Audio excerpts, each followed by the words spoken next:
Hello, my sober lovelies.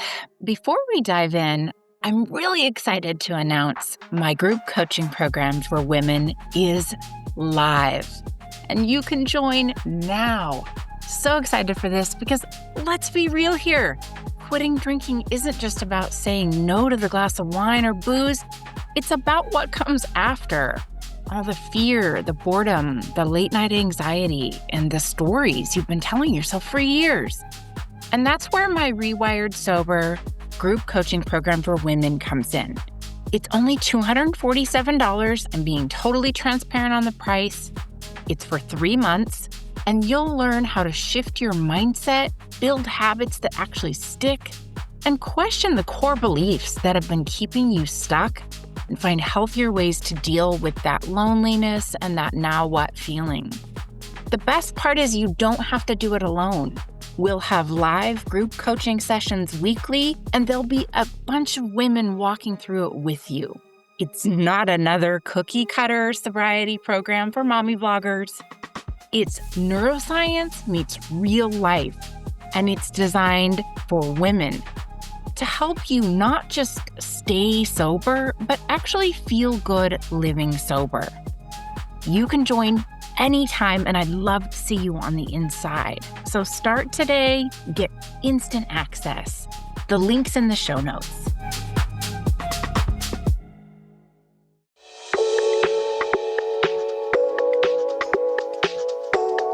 Hey there, and welcome to You've Been Selected. I'm your host, Kate Vitella, and something tells me you didn't just stumble across this podcast by accident. Maybe, just maybe, you've been called here, like selected by the universe for something more. So let's get started.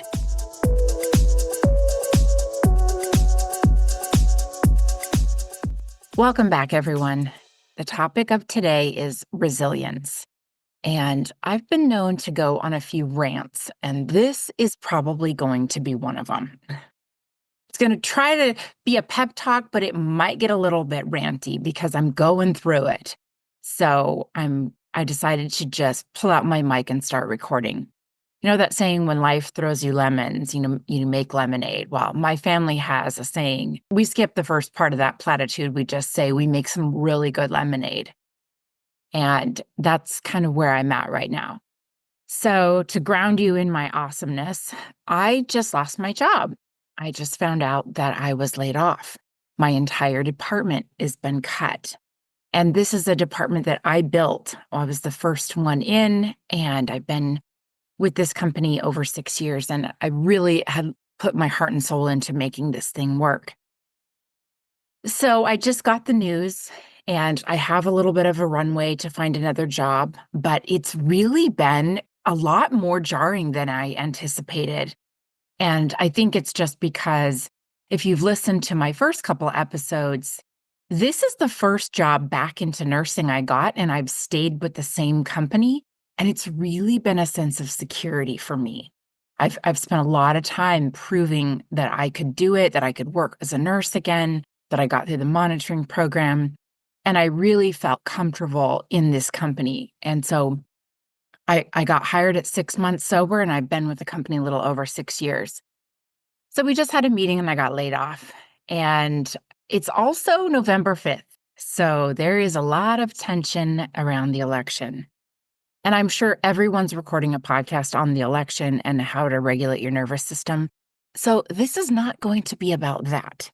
It just happens to be on that day. And I'm recording this not knowing the outcome of the election.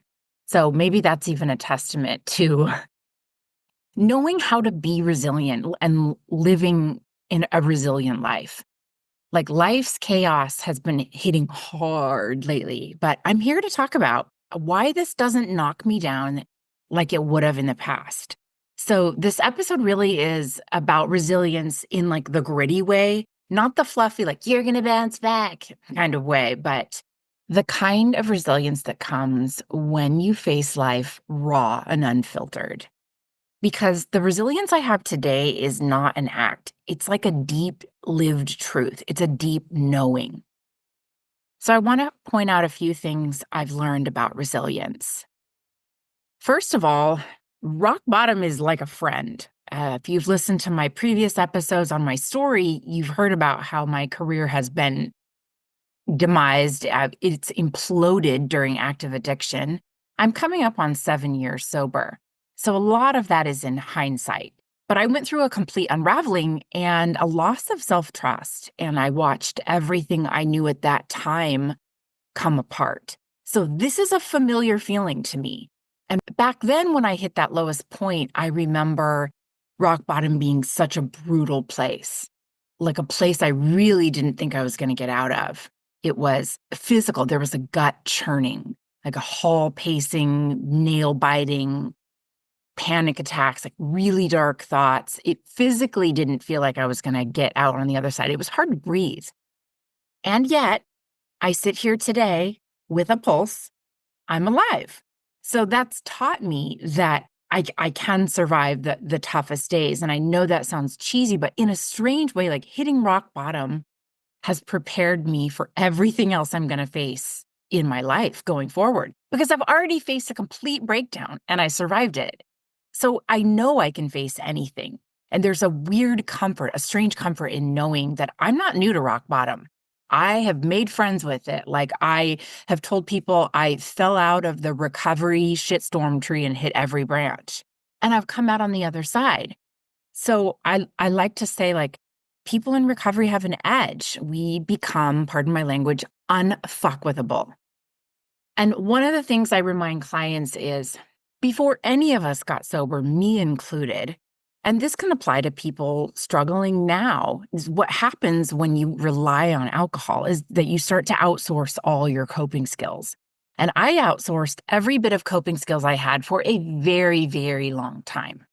And so it's no surprise that when you come upon hard times, when you first get sober, that things feel so wobbly and weird because the entire time that we've been drinking or we are drinking or wherever situation you're in, when you're sad, you drink. If you go through a breakup, you drink, or the election doesn't go your way, or when you celebrate, you drink.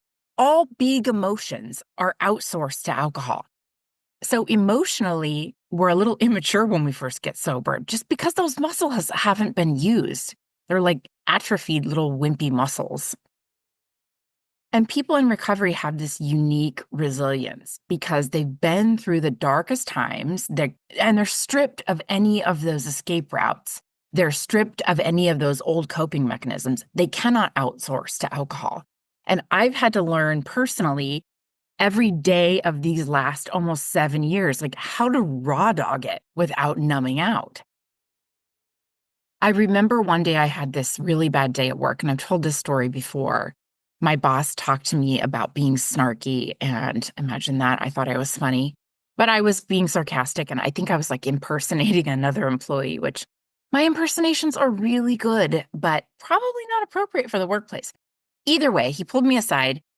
And I remember coming home and putting my face down in a pillow and crying. Like I threw a tantrum like a little kid because I hadn't experienced this deep level of humiliation and rejection and criticism as a sober person. Like those muscles were atrophied. I didn't know how to immediately go to my coping skills because this was new for me. And so these moments, as I stacked one on top of the other over the years, it was like a boot camp for my soul. Like, get up, face it. But through these experiences, I built like resilient muscles. So it makes me sort of unbreakable, like unfuckable. I've been forced to confront pain head on. And I'm ranting on like how unshakable I am now. But part of this is just reminding myself, like, these are the things that I've been through. And so I go back to my tools. And one of my biggest tools on this whole journey of resilience is humor. Like humor becomes more than just a way to cope. It's my survival. Like it is my survival tool. Even in the darkest times, like humor lets me see the ridiculousness of all of this. I'm watching my plans unravel. I'm, laid off from work. I'm looking ahead at the coming months, my trips. Like, what do I need to cancel? Am I going to have any money? What type of job am I going to get? Of course, I have my coaching business, but I've had a 9 to 5, just to pay the bills. And so But I find myself laughing at this because it's so chaotic and ridiculous, and I know everything will work out. My friends in recovery are those people that I go to. Anyone on the journey of health and personal discovery, these people make me laugh harder than anyone on the planet. I mean, it's the reason you'll sit in a room of Alcoholics Anonymous and everyone's laughing their ass off because we have this resilience and we have this ability to not take ourselves so seriously. I remember my friend Sarah, who is also on a journey of personal discovery and recovery. She sent me this meme that said, me crawling out of a trash can. Why, yes, I'm available to give you advice because we were both training to be coaches. And I thought, God, isn't that the truth? Like crawling out of a trash can, but yet here I am giving other people advice. We laughed for days over that. I actually thought about starting a newsletter called Greetings from the Trash Can. Like, I don't want advice unless you licked the bottom of the trash can, like hit rock bottom. I don't want your platitudes on resilience. I want your witness authority, and I want to laugh my ass off with you. And that's an absolute must for me. Like humor at the end of the day is everything. And part of the reason I'm recording this podcast is because my own sense of humor reminded me today of how I can get through anything. I was shopping at the Goodwill and I saw this giant stuffed cheetah. And I don't know if any of you are Glennon Doyle fans, but back when she used to say, like, you're a goddamn cheetah. And I saw that and I thought of that. And so I picked up this stuffed cheetah, and it's huge, by the way. It's like 4 feet or 5. I mean, it's a huge, huge thing. It's not just a little stuffed animal. And I carried it all the way through the Goodwill. And I let myself be happy for the first time in a couple days since getting laid off of work. I just let myself grin from ear to ear, like, this is the coolest thing that's ever happened to me. It was $13. Okay, her pronouns are she, her now. It is no longer an it. I named her Valentina. I bought a sparkly collar for her. I sent a picture to my mom and my sisters in a group chat, like, here's my new kitty, this giant, giant cheetah. And I was like, don't worry, this bitch is fake. Like, I didn't go so far off the deep end that I went to the zoo and stole a real cheetah and put it in my Kia SUV. But I was able to revel in like how I was finding joy in the mess. Like that cheetah carrying it through the Goodwill made me smiling from ear to ear. Everybody that saw me sort of stopped and noticed, and I was like, I have to have this cheetah. Like I was talking to strangers. I was so proud of my cheetah. And it just was this moment that made me realize, like, I'm going to get through this. I'll find another job, or maybe this is the universe saying, you've been selected again, Kate. It's time. And so, I text my family and I was like, I'm either going nuts or I'm just out of bucks or I don't even know. But even when the walls are caving in, I can find some kind of laughter in this. And it was just this reminder, like smack in my face of everything I know to be true about the universe and all the woo-woo. It was like, yes, I can get through this. And my sister even commented on the group chat. She's like, no, you're not nuts. You're just free. And of course, it turned into a conversation about being, letting our inner child. Either way, my sisters and my mom, we have these very deep conversations. I'm going to have my sister on the pod a lot. And I love Glennon Doyle, but I will not be calling her sister. Her name is Laura.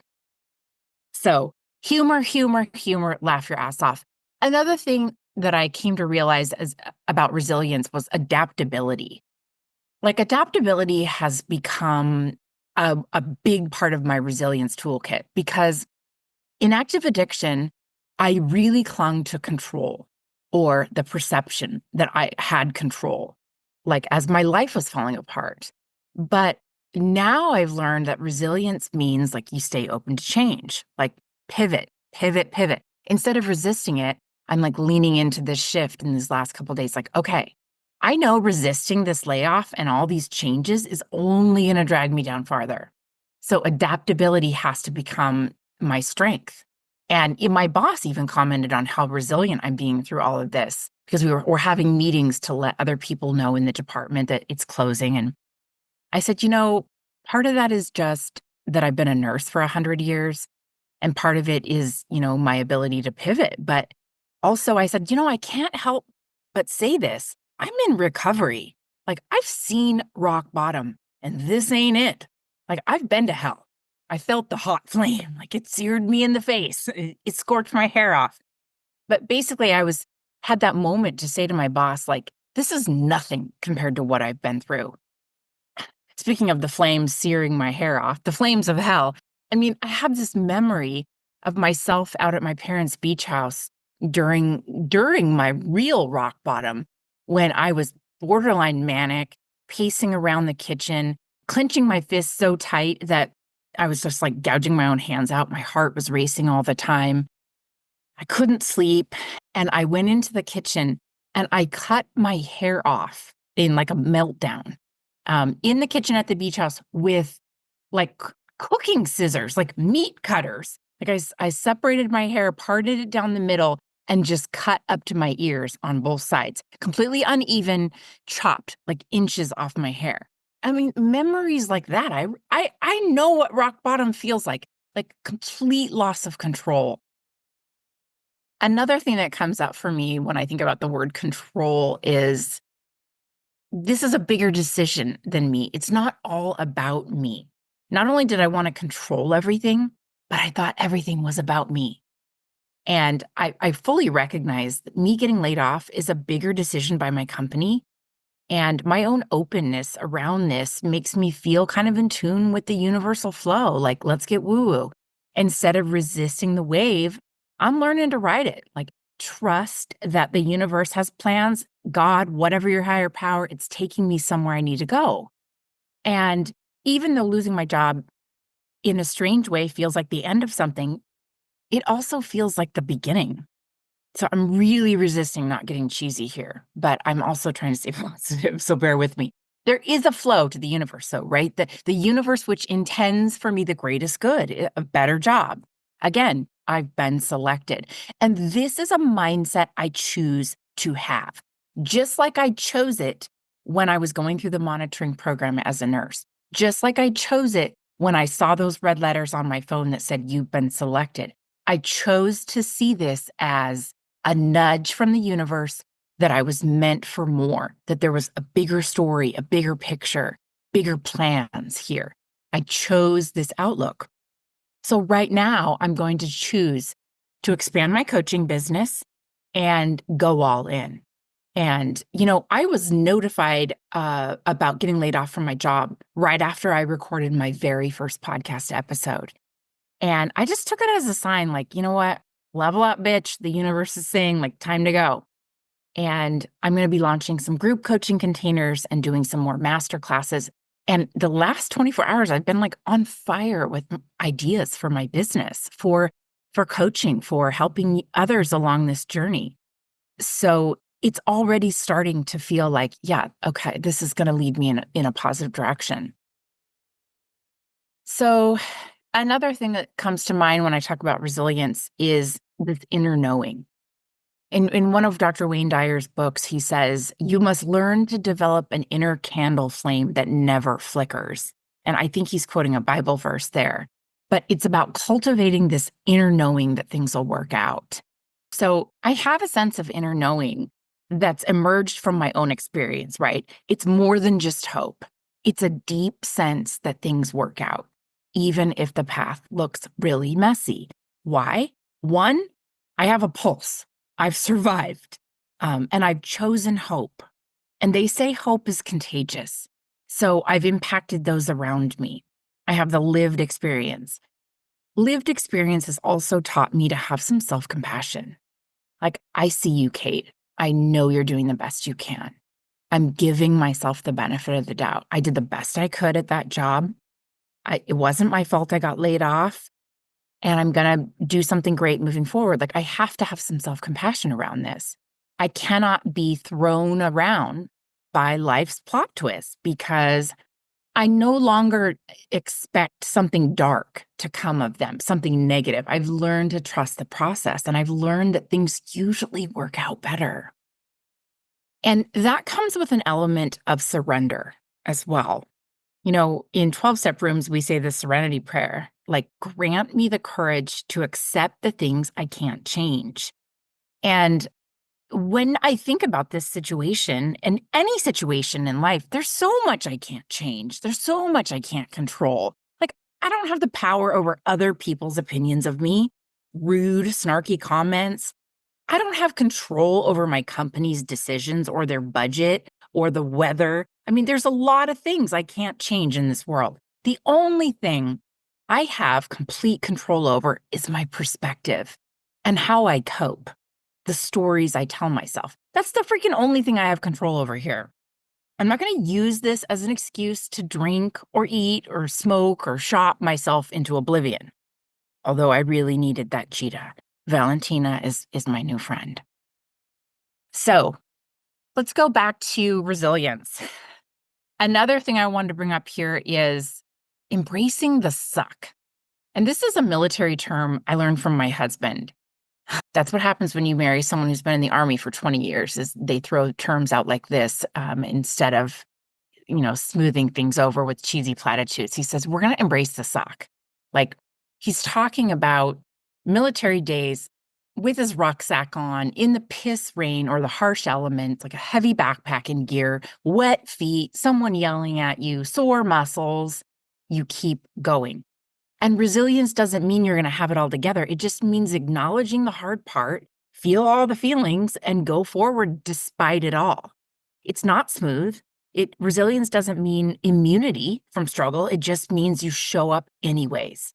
And I pride myself in always showing up. Like, I'm not going to be the smartest person in the room, but I will be the most reliable.